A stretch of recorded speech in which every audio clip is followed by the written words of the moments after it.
रामधारी पंडित गरीब भले ही था, पर ज्ञान का भंडार था। बातचीत नहीं कराया करता लोगों से, बस पढ़ाई लिखाई, वेद शास्त्र उपनिषद सब कुछ कंठस्थ था। एक बेटी थी, उसका नाम भी सरस्वती रखा। सरस्वती धीरे धीरे बड़े होने लगी और गुड़िया को पता लगने लगा ये गरीबी कितना बड़ा अभिशाप है।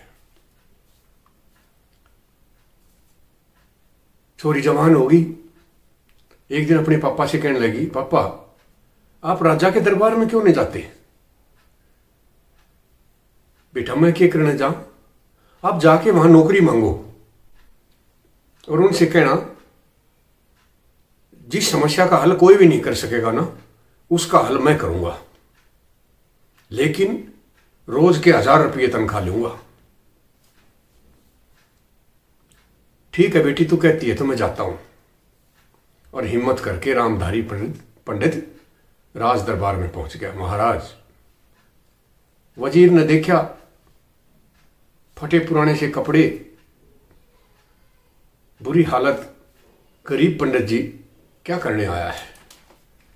पंडित जी ने महाराज के सामने अर्जी लगाई कि मुझे नौकरी दे दो, और जिस किसी भी समस्या का हल कोई भी नहीं निकाल सकेगा उसका हल मैं निकालूंगा, पर तनख्वाह 1000 रुपये में रोज के लूंगा। राजा सुन के हंसने लगे कि पंडित जी महाराज, हालांकि धन की कोई कमी नहीं है, पर 1000 रुपये रोज के तो कुछ ज्यादा नहीं हो जाएंगे? मेरे वजीर, पुरोहित और दूसरे ये सारे के सारे आपसे जलने लग जाएंगे, कुछ कम नहीं हो जाए? पंडित जी ने कहा, देखो राजन, अगर नौकरी पर रखना है तो रोज के 1000 रुपये लूंगा। हाँ, जो भी आपकी समस्या होगी, जो किसी से भी सोल्व ना होती होगी, उसका मैं समाधान निकालूंगा। ठीक है। वजीर ने भी सहमति दे दी कि महाराज जरूर कोई ना कोई खास बात है पंडित में, रख लो, हमें कोई इतराज नहीं। और अब तो रामधारी पंडित की मौज होगी, रोज 1000 का नोट घर लेके जाए। सरस्वती भी खुश। पुराना टाइम था, थोड़े पैसे में गुजारा हो जाया करता। 1 के 2 महीने में सरस्वती ने पाठशाला शुरू कर दी, बढ़िया बेंच और बालकों को पढ़ाना शुरू किया। अड़ोस पड़ोस की जो छोरी चूल्हा चौका करा करती, वो सारी भी पढ़ने आने लग गई। एक दिन बैठे बैठे राजा को ख्याल आया, अरे ये पंडित जी रोज 1000 का नोट ले जाए, इसकी भी तो टेस्टिंग करनी चाहिए। मंत्री परिषद ने सुझाव दिया कि इसकी परीक्षा ली जाए। राजा ने 3 संगमरमर की मूर्ति बनवाई जो दिखने में हूबहू एक जैसी थी, और तीनों मूर्ति लाके दरबार में रख दी। और रामधारी पंडित से कहा गया कि पंडित जी, हम सब ये नहीं पता कर सके कि इन तीनों मूर्तियों में से सबसे अलग कौन सी है, सबसे सर्वश्रेष्ठ कौन सी है। पंडित जी ने मूर्तियों को देखा और कहा कि महाराज, मेरे को रात रात का समय दिया जाए। पंडित जी घर गया और सरस्वती से कहने लगा, बेटी आज परीक्षा का समय आ गया अपना। राजा ने 3 मूर्ति बनवा रखी संगमरमर की, मेरे को तो लगता नहीं उनमें कोई फर्क है, पर राजा कहता है उनमें से एक सर्वश्रेष्ठ कौन सी है ये बतानी है, और अगर इसमें मैं फेल हो गया ना तो नौकरी भी जाएगी और इज्जत भी जाएगी। पिताजी आप चिंता मत करो। सुबह सुबह सरस्वती ने एक पतला सा तार पंडित जी के हाथ में थमा दिया और जाके कहा कि हर एक मूर्ति के कान में एक तरफ से ये तार डालना और फिर मेरे को बताना। रामधारी दरबार में गया, तीनों मूर्तियों के कान में तार डाल डाल के देखा, और दोपहर को घर आके बेटी सरस्वती को बताया कि पहली मूर्ति के कान में मैंने जब तार डाला तो वो तार दूसरे कान से बाहर निकल गया, और दूसरी मूर्ति के कान में जब मैंने तार डाला तो वो उसके मुंह में से बाहर निकल गया। लेकिन तीसरी जो मूर्ति थी उसके कान में तार डाला तो वो तार अंदर की तरफ चला गया, बाहर नहीं निकला, ना मुंह से निकला और ना ही कान से। तो पापा इसमें समझने की बात यह है कि तीसरी जो मूर्ति है वो सर्वश्रेष्ठ है। पहली मूर्ति का अर्थ है एक इंसान एक कान से सुनता है और दूसरे कान से निकाल देता है। दूसरे इंसान बात को सुन लेते हैं और मुंह से बोलकर बात खत्म कर देते हैं, और जो सर्वश्रेष्ठ इंसान होते हैं ना, वो बात को सुनते हैं, मनन करते हैं और उसके बाद निर्णय लेते हैं। पंडित जी ने जाके यह बात न्यों की न्यों दरबार में बता दी। दरबार में पंडित जी की वाहवाही भी हुई और सबने प्रशंसा भी करी, और राजा को यह आभास हुआ कि हाँ, सही बात है, पंडित जी ठीक तनख्वाह लेता है, रोज के 1000 रुपये इसके जायज हैं। राजा ने खुश होकर उसको मंत्री परिषद में स्थान भी दे दिया।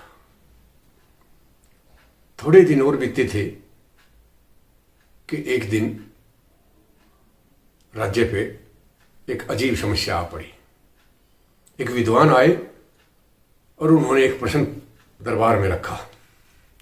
प्रश्न ये था कि दुनिया में कुछ लोग मृत्यु से जीवन की तरफ जीते हैं और कुछ लोग जीवन से मृत्यु की तरफ जीते हैं। ये बात किसी को समझ में नहीं आई। पंडित रामधारी इस बात को सुन के कहने लगे, मुझे रात रात का समय दिया जाए, और घर आकर सारी बात उसने अपनी बेटी सरस्वती को बताई।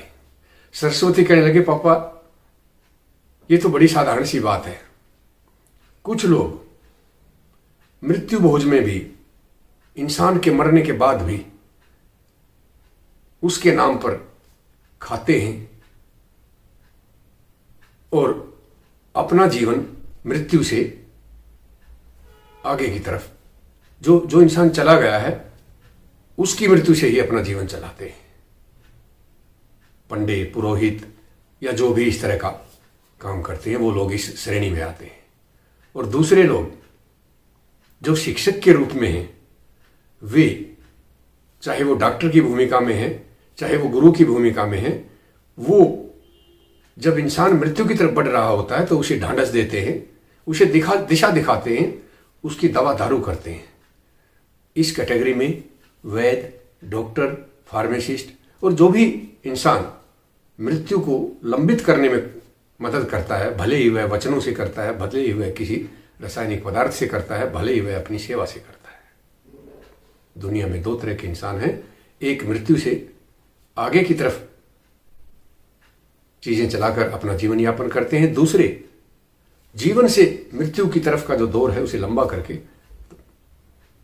ये बात जब पंडित जी ने जाकर दरबार में बताई तो इस बार तो बहुत ज्यादा प्रशंसा पंडित जी की हुई।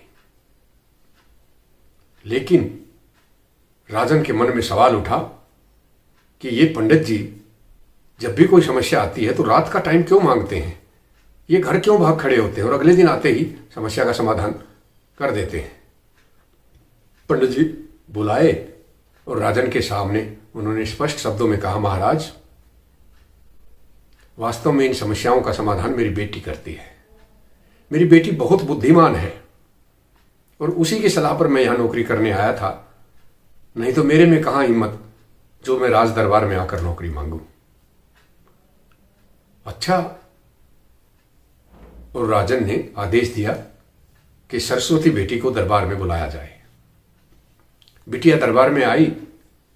राजा ने प्रश्न किया, बेटा तूने इतनी गंभीर समस्याओं को इतनी आसानी से सॉल्व कर दिया, समाधान कर दिया, ये इतना ज्ञान तुम्हारे पास कहां से आया? कहने लगी, महाराज ये सारा ज्ञान मैंने अपने पिताजी से लिया है। मेरे पिताजी वेद, उपनिषद, सारे के सारे धार्मिक ग्रंथ सब इन्होंने अध्ययन कर रखा है और वही पढ़ाई इन्होंने मेरे को बचपन में सिखाई। बस मात्र एक बात की कमी है कि इनमें आत्मविश्वास नहीं है। ये किसी भी चीज़ को बताने से या बोलने से झिझकते हैं और यही कारण है इनका बहुत सारा जीवन गरीबी में बीत गया। मैंने ही इन्हें ये कहा था कि आप राजा के दरबार में जाइए और नौकरी की मांग कीजिए। सारे वृत्तांत का अर्थ मात्र और मात्र इतना है कि जब इंसान में आत्मविश्वास नहीं होता तो सारा का सारा ज्ञान धरा का धरा रह जाता है। आत्मविश्वास ही वो कुंजी है जो इंसान को सफलता तक लेकर जाती है। धन्यवाद।